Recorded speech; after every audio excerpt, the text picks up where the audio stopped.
Happy சாபத். இன்னைக்கு நம்ம nature டாக்ல பார்க்க போற பறவை பேர் வந்து ஹாட்சன் அப்படின்ற ஒரு பறவை குறித்து பார்க்க போறோம். இது நம்ம ஊர்லலாம் கிடையாது. இது எங்க இருக்குன்னு பார்த்தீங்கன்னா அமேசான் அந்த பகுதியில் இருக்குது. அப்புறம் ஒரினோக்கோ அப்படின்னு சொல்லிடுறாங்க. அப்புறம் தென் அமெரிக்கா மலைக்காடுகளில் வாழ்கின்ற ஒரு பறவை. இந்த பறவைக்கு வந்து பார்த்தீங்கன்னா வேற பல வகை பேர்கள் இருக்கு. என்னன்னா துர்நாற்றம் வீசும் வான்கோழி, ஸ்டிங்கி டர்க்கி அப்படின்னு. அது பார்த்தாலே பார்க்கவே வந்து ரொம்ப அழகான பறவை அப்படின்லாம் சொல்ற மாரி இல்ல. ஒரு இதுவா இருக்கு. ஊர்வன பறவை, கவ் பேர்ட் அப்படின்லாம் சொல்றாங்க. இது வந்து கயானா நாட்டோட தேசிய பறவையாவும் இருக்காம். இது ஏன் இப்படி சொல்றாங்கன்னா, அத நம்ம பின்னாடி பார்ப்போம். இதனுடைய உணவு பார்த்தீங்கன்னா, இது வந்து வெஜிடேரியன். ஒன்லி இலைகள், மலர்கள், கனிகள் இத தான் வந்து நெறைய உட்கொள்ளுங்களாம். சரிங்களா? இது வந்து அ இந்த இத தான் நெறைய சாப்பிடும்.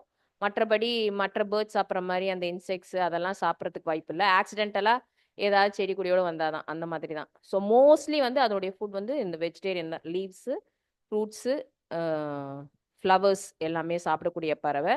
இந்த பறவை வந்து அதனாலே இதுக்கு வந்து சில ஸ்பெஷல் விஷயங்கள்லாம் இருக்கு. இத வந்து ஒரு தனித்துவமான பறவை அப்படின்னு சொல்றாங்க. ஒரு யூனிக் பேர்ட் அப்படின்னு. வித்தியாசமான ஏன்னா இதுக்கு வந்து வித்தியாசமான ஒரு செரிமான அமைப்பு வந்து அதுக்கு இருக்கு. டைஜஷன் சிஸ்டம் அப்படின்லாம் சொல்றாங்க.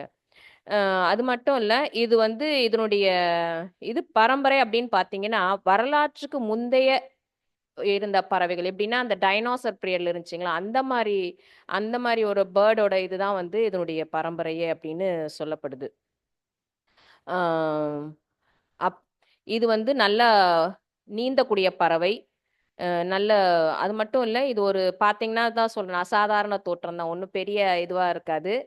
ஆனாலும் இது வந்து மற்ற பறவைகள்லேருந்து வந்து அதனுடைய அதனுடைய ஹேபிட்னாலயும், அதனுடைய அந்த மற்ற பறவை இனங்கள்ல இருந்து இது வந்து வேறுபடுத்தப்பட்டு பார்க்கப்படுகிறது. எல்லாராலயும் அப்படின்னு சொல்றாங்க. ஏன் இது வந்து இந்த ஸ்டிங்கி டர்க்கி அப்படின்னு துர்நாற்றம் வீசும் வான்கோழி அப்படிலாம் ஏன் சொல்றாங்கன்னா, இதனுடைய டைஜஸ்டிவ் சிஸ்டம் வந்து அந்த மாதிரி.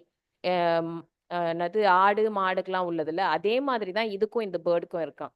இலைகள்லாம் சாப்பிட்டு, அது உள்ளவே வந்து புளிக்க பண்ணி, அதுக்கப்புறம் தான் வந்து அது அந்த கழிவு வந்து வருமாம். ஸோ பயங்கர நாத்தடிக்குமாம். இதனுடைய நாத்தமே வந்து பார்த்தீங்கன்னா, அது வந்து எதிரிகளிட்டருந்து பாதுகாக்குது அப்படின்னு சொல்றாங்க. அவ்ளோ ஸ்மெல் வருமாம்.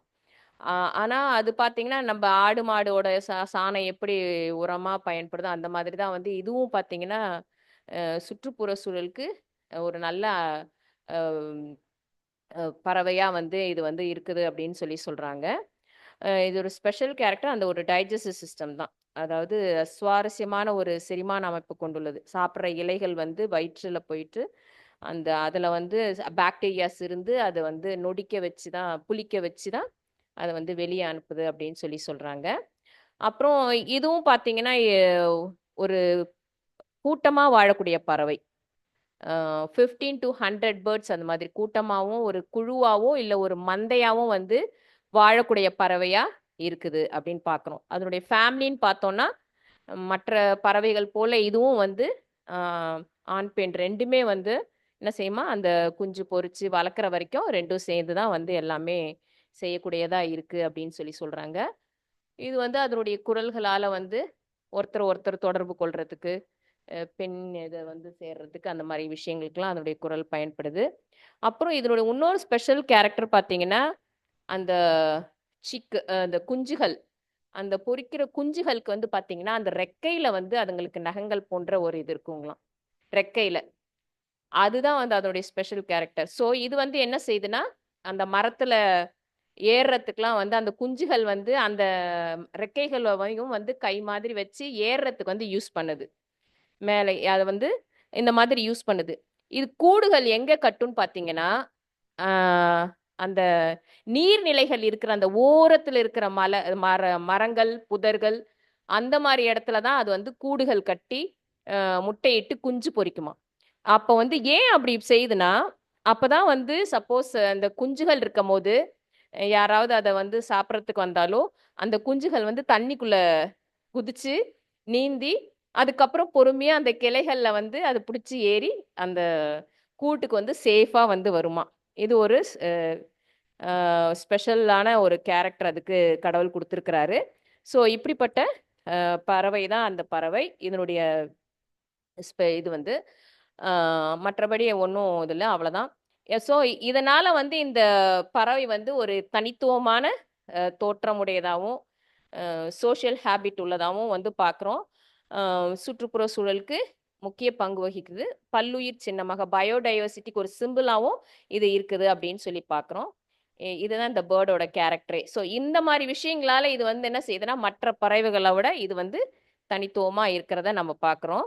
அ அதே இதுலேருந்து நம்ம என்ன கத்துக்கிறோம்னா, நம்பளும் வந்து அப்படிதானே. மற்ற உலகத்தார விட நம்பளும் என்னது ஒரு தனித்துவமான மனிதர்களா தான் நம்ப இருக்கிறோம். கடவுள் என்ன செஞ்சிருக்காரு நம்பள?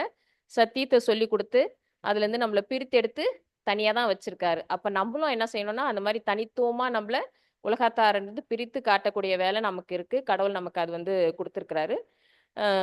சத்தியத்த சொல்லிக் குடுத்து. அதேபோல அந்த ரெக்கைகள் வந்து அந்த ரெக்கைகள்ல நகங்கள் அந்த இருக்கு இல்லையா? ஸோ, அதனால என்ன செய்யுது? தண்ணீல விழுந்து அது வந்து தன்னை வந்து பாதுகாத்துக் கொள்ள மரத்துல ஏறி செல்றத பார்க்கிறோம். இதே போல நம்ம கூட யார் இருக்காரு? கிறிஸ்து இருக்கிறார். எப்படி அந்த ரெக்கைகள், அந்த நெகங்கள் பிணைக்கப்பட்டிருக்குதோ, அதுபோல கிறிஸ்து நம்மோட இருக்கிறாருன்றத நம்ம பார்க்கிறோம்.